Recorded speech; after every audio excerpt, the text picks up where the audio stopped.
Hey everybody, welcome to the Dungeoncast. I'm Will. I'm Brian. This is the podcast where we talk about everything Dungeons and Dragons, from the grip of Grumsh to the grandest griffins. And today we're talking about green dragons. The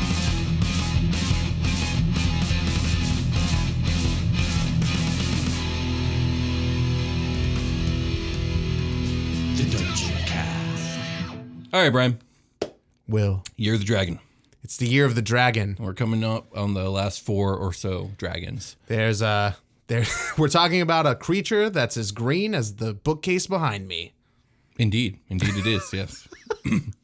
Okay, so green dragons. Green dragons, otherwise known as forest dragons in Dungeons and Dragons, are the third most powerful of the major 5 chromatic dragons. They're noted to be master manipulators, both cunning and treacherous. They're not as outwardly violent and destructive as most of their other chromatic counterparts. Green dragons are just as thoroughly evil.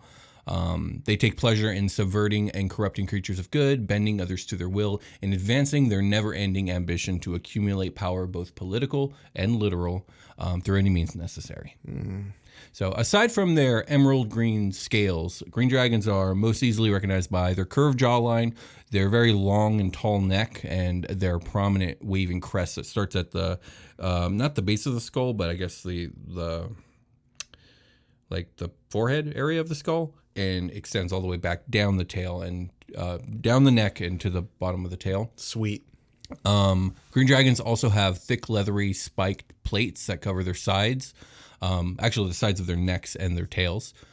Their nostrils sit high on their snout, and their teeth protrude from their mouths, even when closed, in a very crocodilian way. Okay. Their necks and legs are proportionally longer in relation to their body in comparison to any other dragon. So when they stand on all fours, their bodies stay higher off the ground, enabling them to walk over high brush. And when they rear up on their hind legs, their long necks allow them to peer over trees. So they're kind of built like brachiosaurs. Yeah, they sound very dinosaurian. They don't move in herds? They do not move in herds, Okay. No. Quite the opposite, in fact. Also, green dragons carry a strong odor of chlorine wherever they go, because they breathe poison, so they smell like poison. You smell like an indoor pool. Jeez. Yeah, they kind of do. So, Yeah, they kind of... Like you've been there? Yeah, I know, right? I've been there in my mind. Indeed, I have. I rolled for initiative. Many times. So green dragons tend to make their homes in environments with thick vegetation. As their moniker of forest dragons would imply, they prefer forests and even jungles for their territory. The larger and more imposing the trees are, and the older and more massive the forest is, the better. Okay. When making their lairs, they prefer to carve them out of caves or cliffsides within their forest of choice. And in the absence of options like that, greens will sometimes go about felling a bunch of mighty trees and then piling them into a great heap and carving out their homes within the hollows of these wooden hills they built. So they're kind of like beavers. I just make log houses. They just make a log cabin. I'm a beaver, but I'm like a lumberjack. I do like this image, though. I was like imagining just this, like you're walking through the forest and suddenly like the forest stops and there's just this almost this huge rolling hill expanse of just fallen, broken, rotting trees. Like, that would be terrifying. That is creepy. What the fuck happened here? And the answer is a green dragon. Oh, look, hills. Wait Wait a minute. Those are trees, but they shouldn't bend that way. Exactly. Yeah, like an igloo almost, but out of trees, little tree domes, little tree domes filled with evil green dragon. Indeed, it's true. So green dragons are defined by one key behavioral characteristic, and that's their lust for power. There is little a green dragon would not do to further their ambitions and gain influence over others. But even though they will use violence and intimidation to attain these things, green dragons prefer more subtle manipulations to get what they desire. Okay. They are wily, hyper-intelligent creatures, masters of deceit and double talk. Through guises of diplomacy and use of misdirection and trickery to gain the upper hand against intelligent creatures is how they usually go about things. With their honey-tongued, smooth, and sophisticated communication, green dragons will assess and play off another's deepest desires to slowly but surely bend said creature to its will. Yeah. Okay, lovely. They only drop this ruse of civility once it's too late and the creature has no hope of freedom from servitude. And that's how green dragons roll. Wow, dude. Yeah, all the colorful dragons suck. Yeah, they're all pretty mean. This one sucks a lot. Yeah, I love Green Dragon. I think it's one of the funnest villains for sure. Oh yeah, and I know that spoilers for Critical Role, even though it's the last campaign, that Green Dragon, I kept up with it when that was going on because that Green Dragon storyline's on point, I think. Oh, for sure. Yeah, it was fantastic. It's funny, I know basically nothing about Critical Role. Their last campaign is like pretty much a bunch of dragons taking over the world kind of deal. Oh, it's cool. like the dragon style. Classic chromatic D&D campaign. I like that. I don't know like the ins and outs, the nuance and stuff, but I do know that when the Green Dragon stuff came around, which I think it was in play for a long time, they're like dealing with other dragons, and they think that the Green Dragon's just playing the game really well the whole way through. Which sounds like a Green Dragon. If you're gonna have a race of which dragon's gonna make it to the end, it's gonna be reds and greens, maybe blues. Maybe blues. Definitely not blacks and whites though. That's for sure. No, yeah. I think the White Dragon was one of the first ones they came up against, but let's get back to Green Dragons. So the main thing about Green Dragons is they desire both useful information and useful individuals in a way that rivals their desire for treasure. So a Green Dragon might use bribes and manipulation on political and mercantile interests in a nearby community in order to see how much authority they can obtain by proxy. Nice. They might undergo peaceful negotiations with neighbors only to take devilish delight in finding and exploiting loopholes in their agreements. Regardless of their methods, Green Dragons' end goal is always the same. Gain complete domination and control over all within their territory, and then once that is achieved, expand their control and influence beyond their territory's borders. Nice. So they're very tyrannical, I guess you could say, but so are many of the other chromatic dragons. But they're very. This is their niche. They're manipulators, like master manipulators. They're manipulators, but they're meticulous. I think is the word I'm going for. They're very meticulous. High attention when it comes to detail. Their tyranny. Yes, very much so. So as I said before, Green Dragons enjoy bending others to their will and collecting useful individuals into their servitude. As such, these are some of the most likely dragons to accrue underlings, and the types of underlings that are going to be very, very common under Green Dragons are things like goblins, orcs, kobolds, UNT if they're in a jungle-like area. And these types of humanoid servants are more like gangs that are under their control and like almost like their private security for their forest. Pretty much. You just like, you're going to march through all this before you even touch me. Exactly. And that's just the people. That's not even the traps and the lair and all that other stuff. The environmental effect that I'm sure we're going to get to. Yes, which we will get into and all that other stuff, yes. So, other evil forest dwelling creatures that can come under the control of Green Dragons commonly are ettercaps, which we haven't really talked about on the show. They're like spider humanoid insect monsters that live in the forest. Cool. They're like, they're fun. Fairly intelligent. They make big webs, and I like. They do. They make big webs. Yeah. Yes. Ettins, which are like two-headed hill giants. That's gross oversimplification, but generally that's how you would identify them. Big two-headed dudes. Guy. Also ogres, maybe trolls even. You can find them all within the servitude of your local Green Dragon. Pop quiz, Will. What do you do with the troll's body after you kill it? Burn it. That's right, baby. Yes. or you throw it in the Ace Chemicals vat. Or that, yes. That's and hope it doesn't get out of there and become the Joker. Yeah, oh God, that's horrifying. Okay, so though the manipulation and corruption of the local humanoid population is always at the top of the list of Green Dragon's like things to do list, never is it of such a high priority as it is with elves. Green Dragons absolutely despise elves. Yeah, man. They're like, that's my forest. And the elves are like, right. So, where was I? A big part of this is likely due to the fact that of the shared favored terrain paired with the clashing alignments of chaotic good and lawful evil. Green Dragons tend to promote the flourishment of poisonous vegetation, of the cultivation of like evil forest creatures. Elves do the absolute polar opposite.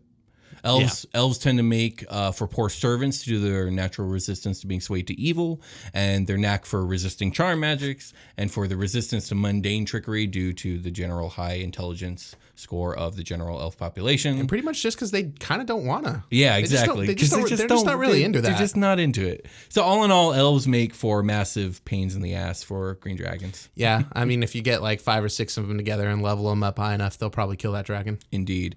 And because of this, Greens revel in actions of torturing, killing, eating, and even successfully corrupting and dominating elves. It's just what gets them there. That's just what they like. And with that being said, let's take a short rest. Okay.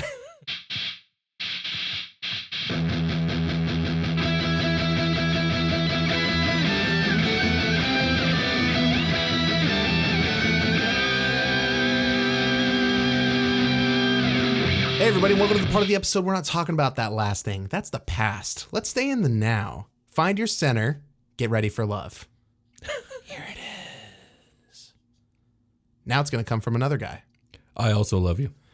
Thanks for listening to the show, everybody. If you can hear the sound of my voice, we really super duper appreciate it. Let's thank some people in particular. Indeed. Let's do that. Thank you for your pledges. Colin Austin. Thanks, Colin. Patrick Abden. Thanks, Patrick. Stannis. The Manus. Thanks, Stannis. The Manus. Robert LePage. Thanks, Robert. If I've said your name before, you're welcome. And thank you. Thank you guys so much. We really appreciate you coming on board and helping us. Okay, we really want new cameras. Please help us get new cameras. Holy crap. We use our phones. I know we're making do and we're doing great. But like my battery on my phone is just like so fucking fried. It's true. I'm going to get a new one soon because I got that good insurance because of this reason. So please help us buy cameras. Dear God. And the way you can do that is by going to patreon.com/Dungeoncast, checking out all our sweet bonus content and make a pledge for the one that fits you best. If you don't got it, you don't got it. And I get you. And that's fine. I get you, dog. Do not stress out for this. Just if you got it and you want to help us out, please do. Thank you so much for everybody that's been Patreon people. You guys are the fucking best. Yes. You can check out early episodes and stuff at as early as $5 a month. That's so cool. They come out like as soon as I record them. I work on them that day and I put them out. Yeah, they're usually out within a couple hours. Yeah. So yeah, dude. Come check out. But we got so much live play stuff on there. A lot of cool, funny live play stuff. Yeah, we have a lot of live play stuff on there. A lot of interesting, cool ideas on there, too. I would say so. We got F-Bats. It's Batman stuff. Mm-hmm. You heard us talking about that Batman game a whole bunch? Go listen to it. It's so cool. Season 2 of F-Bats is on its way for all the people in the Patreon that are getting ready for that. We're doing our World Builder soon. Or if you want to get some sweet exclusive merchandise. I'm not going to talk about what kind of merchandise it is. But maybe Will can. Secret and exclusive. It's secret and exclusive, but you're gonna want it. Do you like mugs? Will, you're the one that has to talk about the mug. Okay, it's a shout out to Demon Gorgon mug, and everyone seems to love it. And yes, if you join our Patreon, there's a tier for that. That being said, I want to talk about the end of our ongoing contest for the winner of the book Descent into Avernus, which has been won, and the person has been announced, but we don't know who that person is. You've done it. Congratulations. Were you on Instagram, over email, possibly Facebook, or probably Twitter, because there were so many of you. Yeah, indeed. But that doesn't mean that we don't know yet. Yeah. We have no idea. We will know probably tomorrow. We will randomly generate your victory tomorrow. But the next episode is when you'll get your shout out. So congratulations to the winner. You've done it. Avernus. In the future. Thank you to everybody who partook in the contest, and we will be sure to start and announce a new contest sometime soon. You know we will. Okay, let's get back to the show. Let's get back to the show.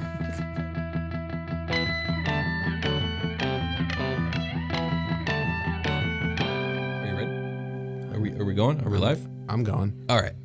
And we have returned. We've returned. And we're talking about green dragons. Green dragons. So, although green dragons are infamous for their silver-tongued and sophisticated verbal communication when speaking with other creatures, this veneer of civility, or mask, if you will, is completely disposed of when green dragons are talking to each other. Oh, I thought you were going to say when they smell all the chlorine. No. No. So when they're talking to each other, they're just righteous, dirty assholes. So when dealing with each other, green dragons are loud, crass, rude, and aggressive. Oh, no. Now, I think this actually makes a lot of sense because there's no point in keeping up the act when both parties are completely aware of the lie. They know it. They know what each other's about. Exactly. Green dragons know exactly what the deal is with others of their kind, and none of the guile and manipulations will work on each other, so what's the point? They're just calling each other floozies all day. I know. They all view each other as direct competition and direct threats, so they all hate each other, and everyone knows it. Oh, man. So there it is. That would be fun for a party to walk up on. It's two green dragons, like maybe... and they just start fucking cursing at each other and speaking... breaking each other's shit. Yeah, exactly. It'd be really fucking They're probably like... what animals do that where they like... I guess wolves or bears, you know how they like play fight a lot? Yeah, sorry. Will. I'm so sorry. Oh, my God. But yes. They play fight?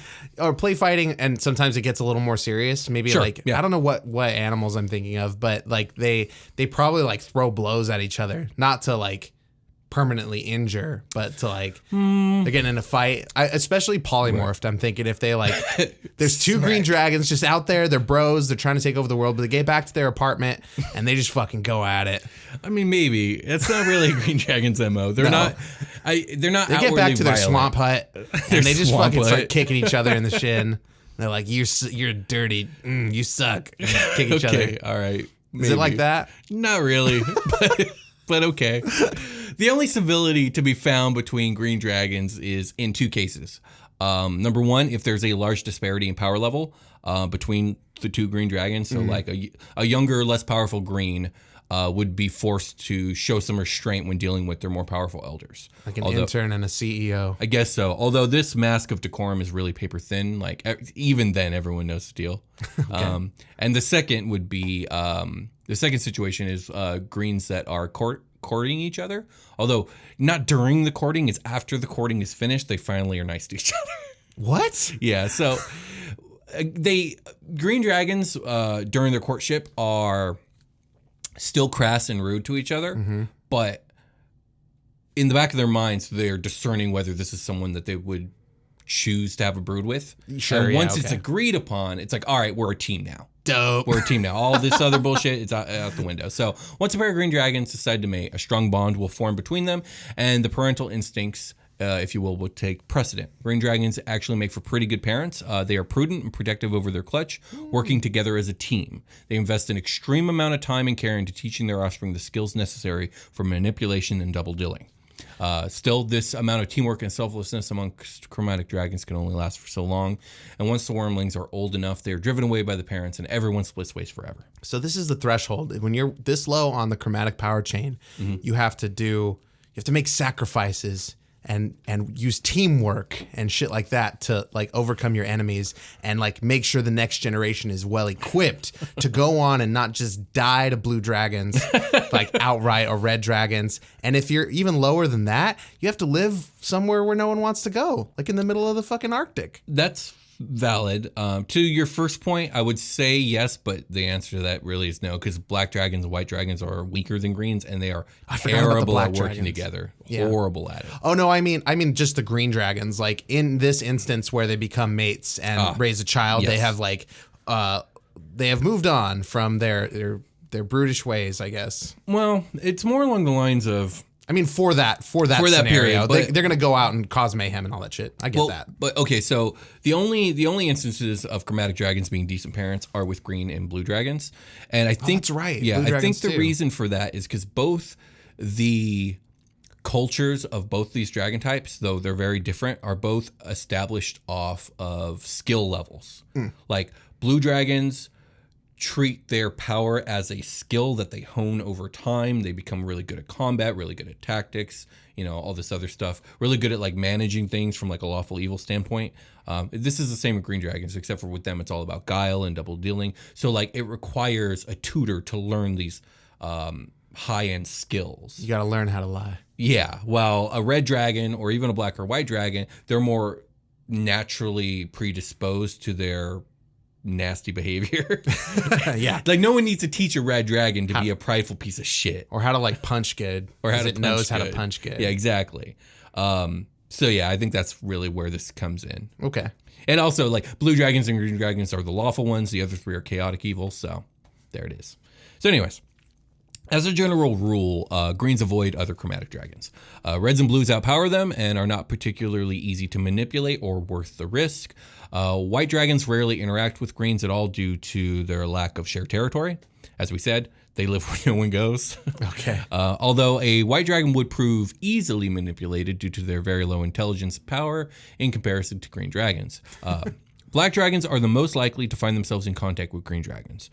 This is almost always bad news bears for the black dragon, being both outmatched in mind and body. Most of the time, a green dragon will attack a black dragon on sight and take its hoard and territory for itself. But in some cases, a green might work out a deal with the black dragon, allowing it to keep its territory as long as it stays in the watery bits and out of the foresty bits. Okay. These deals will almost always be mostly one-sided and serving the purposes of the green dragon. Well, if the black dragon is cool, the green dragon can use that to its advantage. Black dragons right? are never cool. Well, no, if they're cool with like going over to. Yeah, and the only way that works is if the green dragon truly outpowers the black, and then the black's like, well, I don't got a choice. I wonder if you can, like, the green dragon will divert. Like, you can, like, if you were looking for dragon parts, like, I know a guy. He's real. He sucks. He sucks. You won't kill me, but you should go kill him. You can go kill him. Yeah, I could see. I know where he's at. I know exactly where he's. Pretty basic use of this, but I think the idea or the actuality really of having another dragon for an underling. Because, like, let's be real here. If a black dragon is being allowed to share the territory because it's, like, distinctly weaker, like, means that green dragon probably ordered that black dragon around, and now you have a black dragon in your arsenal. And the green dragon shows up at the edge of the foresty bits and to the watery bits and is like, "What's up, stupid?" And he's like, "Oh, I hate you." I think in this case, the green dragon would keep up this silver tongue bit because you want to keep the black dragon under control because they're really wrathful, nasty motherfuckers. So like, you gotta like schmooze it a bit. Even though you could just kill it, like if you want to do what you want, you got to manipulate it. And I think a green dragon would definitely do that. Give me your lunch money. Give me your lunch please. Money. God, that's so stupid. I would love to meet a green dragon in your campaign. That's all I got to say. Oh, no, absolutely not. Okay. So when it comes to abilities, green dragons are quite potent. In addition to their draconic strength and poisonous breath, green dragons' mental acuity lends them natural talents of tactics and strategy. Furthermore, green dragons make for the most adept spellcasters of pretty much all dragon kind. Nice. Just maybe coppers. I don't know. Coppers are like adept spellcasters. But when I think spellcaster dragon, I think green dragon. And they tend to become spellcasters so powerful that they're only rivaled by the most powerful archmages. Okay. But their specialty is in both the arcane schools of illusion and enchantment. Again, illusion or schools of magic that are like really about manipulating and trickery and all that other stuff. Illusions and forests and like that just kind of goes hand in hand with me. Illusions and forests do definitely go hand in hand. It's already tricky, you know, the light in there. It's true. It's just naturally kind of that's the way it is. Do you have any questions about green dragons before we move on? So they're loners until they're making babies. Indeed. And that's pretty much it, right? Pretty much it, yeah. Okay, yeah, no, I'm good. Although they're not even really loners because they always have minions. They really rely on minions. They really rely on the woodland creatures that aren't elves. Specifically the evil ones. Okay, so let's talk about the regional effects and their lair actions and all that other jazz. So the region containing a legendary green dragon's lair is warped by the dragon's magic, which creates one or more of the following effects. First effect: thickets from labyrinthine passages within 1 mile. Thickets form labyrinthine passages within 1 mile of the dragon's lair. I see. The thickets act as 10-foot high, 10-foot thick walls that block the line of sight. Creatures can move through the thickets with every 1 foot a creature moves, costing it 4 feet. Ugh. Unless you're one of the Irwin kids and you're like, thickets. So you barely move through it if you think about it, because that's essentially, every 1 foot a creature moves, costing 4 feet, which I think adds up to 5 feet, which means that there's basically 50 feet of movement to get through one of these thickets. If my math is correct. It might be less than that, but that's really substantial. Whether your math is right or wrong, well, I had a good time listening to it. Well, okay. You're missing my joke about the Irwin kids. Oh, I'm sorry. I completely missed it. Look at these thickets. There's a green dragon there. No, it's okay. You go. I'll re-listen to it when I listen to the audio. Whatever, man. Okay. So a creature in the thickets must make a DC 15 dexterity saving throw once each round. So not only will it take you probably 2 turns to get through. You're going to take a lot of damage doing it. Each round it's in contact with the thickets or take 1d6 piercing damage from the thorns. Each 10-foot cube of thickets has an AC of 5, 30 hit points, resistance to bludgeoning and piercing damage, which makes sense, I suppose, vulnerability to fire damage, and immunity to psychic and thunder damage. I just want to know, like, when do you realize that the green dragon is around? It's just like the paladin's These thickets are out of control. The paladin's like, there's so many damn thickets. They're stabbing me through my armor. Who in the party is going to be like, green dragon? Maybe the wizard. The wizard's like, I don't know, man. The wizard's dead because if the thickets are stabbing the paladin through his full plate, that's true. The wizard's done for. He's grated cheese at that point. So that was all one effect. They really, really devoted a lot of wordage to the thickets. That's a wordy one. But there's 2 more effects as well. Yeah. So within 1 mile of the green dragon's lair, the dragon leaves no physical evidence of its passage unless it wishes to.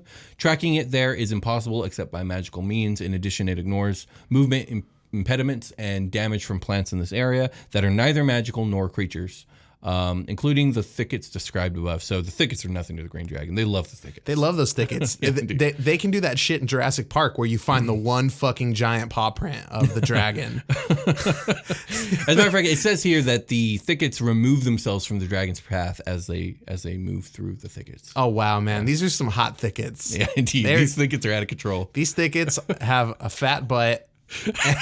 They're the thickest thickets. And they can move, baby. They can move. Indeed, they can. So the final regional effect, rodents and birds within 1 mile of the dragon's lair serve as the dragon's eyes and ears. Deer and other large game are strangely absent, hinting at the presence of an unnaturally hungry predator. Oh, man. So that's pretty cool. That reminds me of like Saruman and Sauron from Lord of the Rings, how they use like the birds to spy on people. I know. And that's why people started saying all the birds are robots and they're security cameras. What? Stuff like that. Oh, I haven't heard this one. What? That's exactly what I thought of when you were talking about this green dragon using the woodland creatures to be its eyes and ears. Is this a conspiracy theory about like rodents being essentially birds specifically? The birds aren't real. Spy bots. That's like the flat earthers. There's like the birds aren't real people, or like Justin Bieber's a lizard person.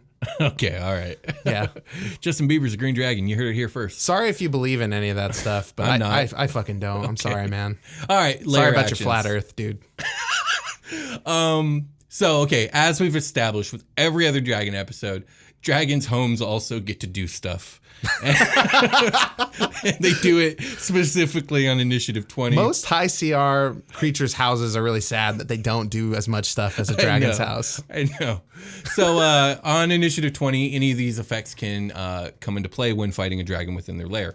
The first effect, grasping roots and vines erupt in a 20-foot radius centered on a point on the ground that the dragon can see within 120 feet of it. Hell yeah. That area becomes difficult terrain, and each creature there must succeed a DC 15 strength saving throw or be restrained. That's a doozy. Being restrained sucks. By the roots and vines. This spell looks great on paper, but I've put this type of spell into practice many times. Never works out, right? With huge failure rate. Right. Just again, this is a lair action. It's essentially a free turn. Yep, and it's going to be great for the bad guy. It's going to be shitty for me. Indeed. So, where was I? Oh, yeah. The roots and vines wilt. Okay. On a DC 15 strength check and success, the roots and vines wilt away when the dragon uses a lair action again and when the dragon dies. A wall. Oh, here's the second one. A wall of tangled brush bristling with thorns. So this dragon's like really, really into plants. Like, oh, yeah. Yeah, definitely into thickets. So the second action again. A wall of tangled brush bristling with thorns springs into existence on a solid surface within 120 feet of the dragon. The wall is up to 60 feet long and 10 feet high and 5 feet thick. It blocks line of sight. When the wall appears, each creature in its area must make a DC 15 dexterity saving throw. A creature that fails this save takes 48 piercing damage and is pushed 5 feet out of the wall space, appearing on whichever side of the wall it wants. So at least you get a choice here, I suppose. A creature can move through the wall, albeit slowly and painfully. For every 1 foot of creature, wherever 1 foot a creature travels through the wall, must spend 4 feet of movement. Furthermore, a creature in the wall space must make DC 15 dexterity saving throw. Once each round, it is in contact with the wall, taking 48 piercing damage. So these are like way higher grade thickets. These thickets hips don't lie. The thickets the thickets out in the woods are just the backup dancers. This thicket is Shakira. Great analogy, Brian. You're welcome. Okay. Each 10-foot section of the wall has an AC of 5, 15 hit points, vulnerability to fire damage, resistance to bludgeoning, piercing damage, immunity to psychic damage. The wall sinks back into the ground when the dragon uses its lair action again or when the dragon dies. Okay. And that's action 2. There's a third action. Tired of nasty brush? Tired of these thick thickets? Kill that dragon. Make them all go away. The final action that can be taken with the lair action for the green dragon is magical fog. But you know what? Let's pause it for a second. I wish they would give each of these a name because it's just a giant block of text, and I just feel like each action deserves a name. Oh. You understand what I mean? Like you could memorize the thing. Yeah. Like Everybody I just want to say the dragon uses its blank move, not a wall of tangled brush bristling with thorns and blah, blah, blah springs into existence. And all right, let's do this, man. We'll call that one Bush Shakira. Never mind. Hit me with the next one. I take it back. Hit me with the next one. You know what, Wizards? You did fine. Moving on. The final action, magical fog billows around one creature the dragon can see within 120 feet of it. The creature must succeed on a DC 15 wisdom saving throw or be charmed by the dragon until initiative count of 20 on the next round. That is a good one. I like that. That's some hot breath. Yeah, indeed. You work for me Do now. my bidding. I like that. That's really cool. These swamp Altoids really And not plant really related at all, which I appreciate. Well, I mean, there's a lot of like the perfume of the plant kind of like I'm gonna spray. I'm gonna spray out this. I like that flavor. Like poison ivy. Yeah, there's a lot of plant stuff going on, but yeah. she is a chemist. She makes perfumes. Yeah, and what are green dragons but giant reptilian chemists? What are green dragons except for poison ivy? Okay, fair enough. All right, let's get into the stat block. So, Ancient Green Dragon, we're looking at an armor class of 21. The challenge rating on this bad boy is 22, so not too far off the blue and red. I believe blue dragons are challenge rating 23 and reds are 24, so it's up there. They are amphibious, which most of these dragons tend to be where they can breathe air and water. I really didn't see anything in the lore that really like supported green dragons being able to breathe underwater. I read Wind Through the Keyhole. It's like a part of the Dark Tower series. It's like a weird a story within a story time. It was, right. But they did a green dragon in that one, and it was like was it D&D-esque? It was like nice. It was a good mix up of like a Name of the Wind dragon and a D&D dragon, where it's essentially just a big critter, but it has that dragon in that book had like fire. It had a breath and it had agency. Okay. And it wasn't a person. It wasn't so huge, but it's very big. And it's breathing underwater in a swamp, and some kid jumps on it. Oh, he's jumping logs, and he jumps on. Oh, no. He jumped on it. Oh no. Yeah, and it was sleeping, and it was all confused. But it tried to burn the shit out of him. But it was aquatic. Is the point of this story? So yeah, it was in the woods, so it was just like, I'm gonna hang out in this swampy puddle, I guess. Fair enough. Go to bedtime. So it gets legendary resistance, which every freaking dragon does. Multi-attack, which every dragon gets, which is its bite, claw, and tail, which all do massive damage. We're looking at a 2d10 plus 8 for the bite, a 4d6 plus 8 for the claw, and a 2d8 plus 8 for the tail. Tiamat does have like an aerobics class that she puts on. It's called Bite, Claw, Tail. And that's, it looks really cool when they're all doing it in sequence in the room like that. The big mirror. Yeah, it's true. So all dragons get the Frightful Presence, which is, I'll read it again. Each creature of the dragon's choice that is within 120 feet of the dragon and aware of it must succeed a DC 19 wisdom saving throw or become frightened for 1 minute. Creature can repeat the saving throw at the end of each of its turns, ending the effect on itself on a success. If a creature's saving throw is successful or the effects end for it, the creature is now immune to the dragon's Frightful Presence for the next 24 hours. I mean, 1 minute is 1 minute is so powerful, and it's also like it is. Depending, like the second you leave combat, it's like it is what it is again. Yeah. Suddenly, it's like 1 minute is an eternity in combat, and only a minute outside of combat. I could fast forward through like 5 minutes if I want. I'm the dungeon master. You are now cured, but the dragon ate you. So sorry, dude. So the last thing that it can do outside of its legendary actions are its poison breath, which of course recharges on a 5 or 6. The dragon exhales poison gas in a 90-foot cone. Each creature in that area must make a DC 22 Constitution saving throw or take 22 D6 poison damage on a failed save. Have as much on a successful one. I like that breath attack. I like how acid and poison are always like D6. That's always kind of cool. Well, are they? Or is that like a thing? I think so. I don't know for sure, but it's I guess not really. I don't know. Yeah, I don't know, but I think almost all the breaths are D6. It's just a bunch of D6s. That's a lot of D6 are fun. They clatter clatter real are good. Fun. They're nice and square. I get to say Yahtzee, ironically. Back to bitching about their legendary actions. Like I said before, All dragons have the exact same legendary actions. Detect, tail attack, wing attack. It's really lame. I mean, the moves are fine. It's just like they should all have something a little more individualistic, if you ask me. That being said, do you have any questions about green dragons, Brian? Man, the back end of these episodes always devolves into what just happened, which is us shitting on this build. I mean, it's fine. No, yeah, but that's the problem. It's great. It's that's just the not problem. Unique enough. In the game of Dungeons and Dragons, your dragon stat block should not be fine. It should be excellent.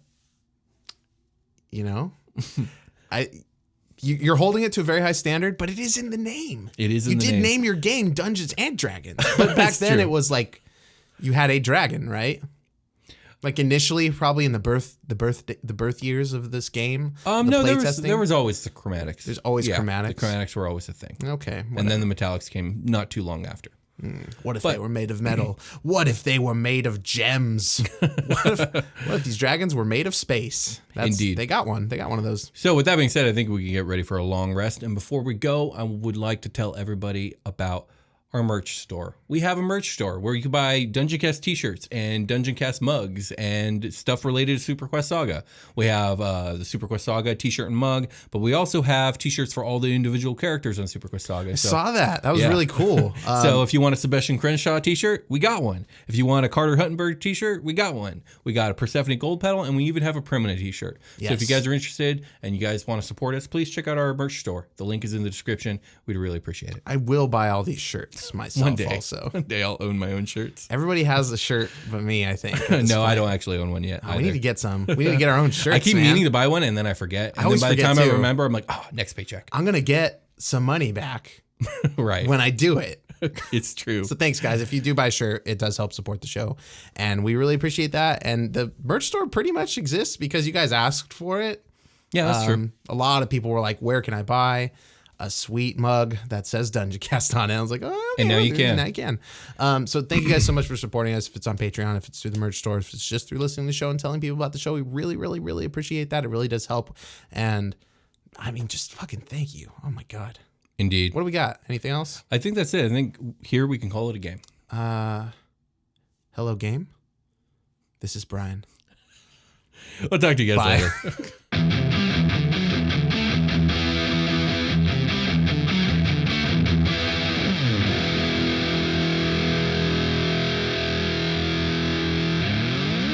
The Dungeoncast.